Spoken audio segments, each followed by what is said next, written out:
Risco de epidemia. Segundo o levantamento realizado pela Prefeitura de Taubaté, mantém o alerta sobre nível alto de infestação do mosquito Aedes aegypti. Saindo da lama, com a ajuda de um guindaste, avião é removido de área onde piloto fez pouso de emergência em Ubatuba. Regras da clandestinidade. Mesmo em condições precárias, ocupação em prédio que desabou em São Paulo funcionava como um condomínio. Foi o que revelou o estudo realizado por pesquisadora da Univap. Quintas culturais, música, dança e atividades esportivas marcam as quintas-feiras de maio em São José dos Campos. Ao vivo, os detalhes do projeto que começa hoje no Centro da Juventude. Brasileirão feminino. Meninas do São José perdem em casa para o Corinthians e caem na tabela de classificação. Vestidas de sentimentos, conheça o trabalho voluntário que usa bonecas para recuperar o sorriso de pacientes em hospitais e asilos de São José dos Campos. Quinta-feira, 3 de maio. Essas e outras notícias a partir de agora no Band Cidade, segunda edição.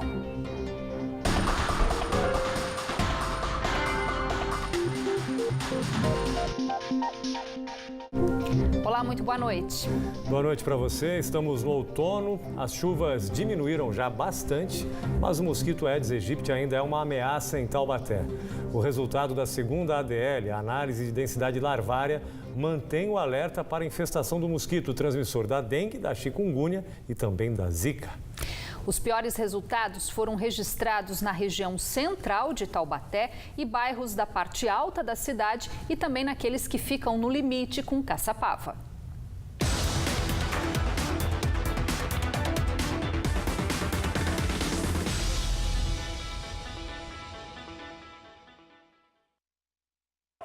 A batalha contra o Aedes aegypti continua em Taubaté. Apesar da redução das chuvas, o índice que mede o nível de infestação do mosquito segue alto na cidade, 3,5. Esse foi o resultado da segunda ADL, análise de densidade larvária, realizada pela Prefeitura em abril. É menor do que o registrado na ADL anterior, que foi 6,7, mas, ainda assim, maior do que o recomendado pelo Ministério da Saúde, que é de 1. Acima de 1,5, a cidade já apresenta risco de epidemia. O mosquito, em qualquer época do ano, ele vai procurar a água limpa e parada. Então, na época das chuvas, ele procura as calhas, aqueles objetos que estão largados no meio dos pátios das casas, objetos que estão expostos à chuva. Na época do inverno, na época da seca, ele vai procurar objetos que não tem falta de água, ou seja, ralos, vasilhas de cachorro, essas vasilhas, como eu falei, que são usadas nas construções. Então, é muito importante que você esteja atento a esses locais onde você possa ter água acumulada. Sempre será onde o mosquito vai estar procurando, vai ser encontrado se proliferando. Desta vez, 6.000 imóveis foram vistoriados em 10 regiões da cidade. A área 6, formada pelos bairros Jardim Ana Emília, Vila São Carlos, Jardim Maria Augusta, Santa Clara, Centro e Chácara Pastorelli, foi a que apresentou o indicador mais elevado, 6,69. Situação crítica também na área 10, onde ficam os bairros Barreiro, São Gonçalo, Quinta das Frutas, Quinta dos Eucaliptos, Sítio Tangará, Sítio Belo Horizonte, Jardim Continental, Estoril, Morada dos Nobres, Chácaras Ingrid, Marlene Miranda, Vila Velha e Chácara Dallas. Nesta região, o índice foi de 6,55.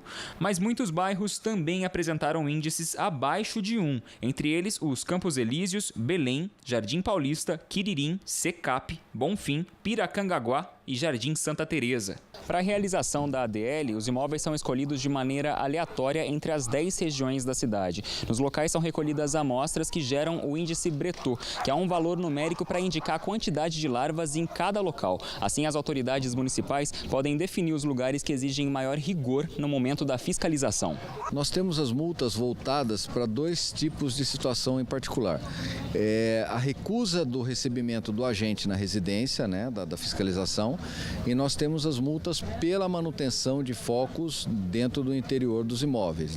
Então, quando você tem, por exemplo, o agente constata a presença de um foco, ele dá ali um prazo de 1 até 5 dias para que seja solucionado esse problema, retorna após 5 dias, se não foi solucionado, ele aplica a multa. Esse é o terceiro ano que a dona Magali, moradora do Jardim Garcês, recebe as equipes do CAS na casa dela. Por ali, os cuidados são redobrados, depois que ela soube que um vizinho foi diagnosticado com dengue há pouco tempo. Eu acho legal esse trabalho porque é um meio de prevenção e proteção com a gente mesmo, né? E se cada um fizer a sua parte de se cuidar, de estar averiguando, não acumular lixo, e não só pelo fato da dengue, mas assim, escorpião, esses bichos peçonhentos, né? E cada um fazendo sua parte, dá certo, né? A gente se cuida, né? De acordo com o balanço divulgado pela Vigilância Epidemiológica, esse ano Taubaté registrou 27 casos de dengue, sendo 23 autóctones, ou seja, contraídos na própria cidade, e 4 importados, além de 5 casos de chikungunya. Em relação à Zika, não houve registros entre os taubatianos em 2018. O avião que fez um pouso de emergência durante o feriado de 1º de maio em uma área próxima ao aeroporto de Ubatuba foi removido do local nesta quinta-feira. Um guindaste foi usado para içar a aeronave para fora do terreno que fica numa área de charco, às margens da rodovia Rio Santos. Isso deve facilitar o trabalho de investigação do CENIPA, o Centro de Investigação e Prevenção de Acidentes Aeronáuticos da Força Aérea. A Polícia Civil também investiga o caso, mas ainda aguarda o resultado da perícia. 10 pessoas, incluindo piloto e copiloto, estavam a bordo do avião e sofreram apenas ferimentos leves. Antes do pouso de emergência, o piloto teria tentado pousar no aeroporto da cidade após detectar uma pane. A aeronave saiu de Angra dos Reis e tinha como destino o aeroporto de Campo de Marte, na capital paulista. Um motociclista de 58 anos ficou gravemente ferido em um acidente hoje de manhã em Taubaté. Ele perdeu o controle da moto e foi parar embaixo de um caminhão, na rua Comandante José Renato Cursino de Moura, no Parque Aeroporto.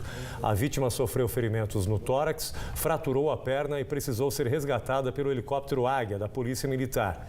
Ele passou por uma cirurgia e segue internado em estado grave na UTI do Hospital Municipal da Vila Industrial, em São José dos Campos. E um ciclista de 36 anos foi atingido por um ônibus na zona sul de São José na manhã desta quinta-feira. Ele foi levado para o Hospital de Clínica Sul com ferimentos leves e já teve alta. A Secretaria de Mobilidade Urbana disse que o acidente aconteceu em um retorno na Avenida Andrômeda. A Aviação Sanspenha, responsável pelo veículo do transporte coletivo, lamentou o caso e disse que vai colaborar com a investigação.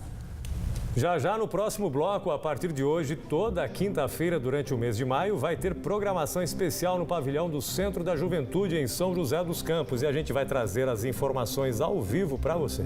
E ainda, a ocupação do prédio que pegou fogo e desabou no centro de São Paulo fazia parte de uma pesquisa realizada por uma socióloga da Univap. A gente volta já, 6h58 agora.